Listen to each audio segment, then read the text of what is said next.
ला। आज पता नहीं क्यों पढ़ाई में मन नहीं लग रहा। मैं सुबह सुबह ही पढ़ने के लिए उठ गया था। लाख कोशिश के बावजूद मुझसे पढ़ाई नहीं हो पा रही। लगता है रात को ठीक से सोया नहीं। लेकिन मैं तो 10 बजे सो गया था। यानी मैं 8 घंटे से अधिक सो चुका हूँ। लेकिन 8 घंटे की नींद तो काफी होती है। मुझे थोड़ी देर कुछ काम करना चाहिए, फिर पढ़ने बैठूंगा, तब मन भी बहल जाएगा। टर्बो घर में ही टहलने लगा, लेकिन जल्दी ही बोर हो गया। अब उसे समझ में नहीं आ रहा था कि वो क्या करे। तभी टर्बो बोला, क्यों ना थोड़ी देर टीवी देख लूं।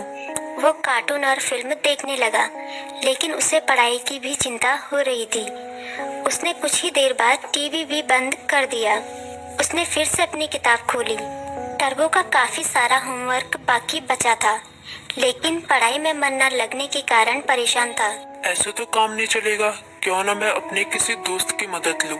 इस तरह उसके मन में लिली नाम की गिलहरी, किट्टी नाम की बिल्ली, मीकू नाम का खरगोश जैसे दोस्तों के नाम आए। मैं मीकू के पास जाता हूँ। वो काफी बुद्धिमान भी है। वो मेरी जरूर मदद करेगा। ये सोचते हुए टर्बो अपनी किताब व कॉपी के साथ मीकू के पास मिलने निकल गया। तभी मीकू बोला, अरे टर्बो, अच्छा हुआ तुम आ गए। मीकू ने उसका स्वागत किया, लेकिन जब उसकी नजर टर्बो की किताबों पर पड़ी तो वो चौंक गया। तुम अपनी किताब कॉपी के साथ आए हो, कोई खास काम है क्या? हाँ, मैं बड़ी मुसीबत में हूँ। मुझे तुम्हारी मदद चाहिए। यार, मेरा बार बार पढ़ाई में मन नहीं लगता।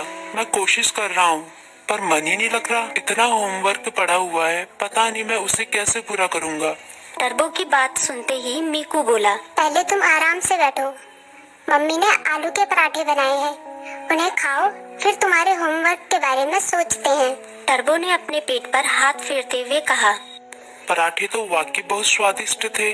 अब बताओ मैं क्या करूं? अपना होमवर्क कैसे पूरा करूं? मीकू ने उसे समझाया। तुम बेकार टेंशन ले रहे हो, ये कोई बड़ी बात नहीं है। बस तुम्हें समय का सदुपयोग करना होगा। मैं बताता हूँ तुम अपना होमवर्क कैसे पूरा कर सकते हो। तुम हर सुबह 3 घंटे का समय निकालो।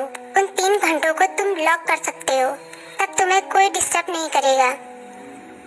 तभी टर्बो बोला, लॉक मतलब? मीकू बोला, मतलब जैसे कि हमारी अलग अलग क्लास होती है, गणित, विज्ञान, इतिहास, बिल्कुल उसी तरह जैसे हम गणित की क्लास में सिर्फ गणित पढ़ते हैं, विज्ञान की क्लास में सिर्फ विज्ञान, उसी तरह से इस लॉ क्लास में भी तुम सिर्फ पढ़ाई ही करोगे। चाहे कुछ भी हो जाए, उन 3 घंटों में दूसरा कोई काम नहीं करोगे। वैसे अगर बहुत जरूरी काम हो तो बात अलग है, लेकिन तुम्हारा पूरा जोर पढ़ाई पर ही होगा। मुझे पता चल गया कि मैं कहाँ गलती कर रहा हूँ। मैं एक ही बार में सभी काम करने की कोशिश कर रहा था, लेकिन अब मैं अपनी पढ़ाई को प्राथमिकता दूंगा।